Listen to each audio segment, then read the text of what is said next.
pesos na implementation ng wage increase.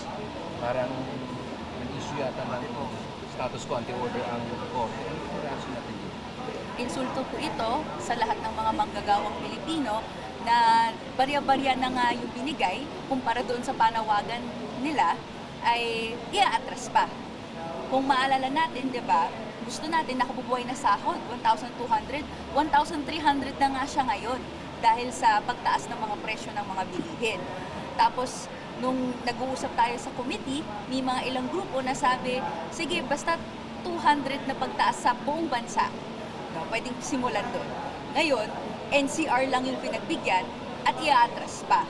So, ano na lang panghawakan ng manggagawa para tuloy-tuloy silang may pagkain sa pagkainan nila. Kung tuloy-tuloy ang paghihirap, makikita natin na magiging tuloy-tuloy na hindi inaalagaan ng gobyerno, particularly ng Marcos Jr. administration, yung kapakanan ng ating mga manggagawang Pilipino. Katapos ng sona ng presidente ay binawi kaagad yung wage hike na kapos na nga para sa mga manggagawa ng NCR. Lalo pa na in this case, korte pa ang nanghimasok at nag-rule na pigilan ang wage hike.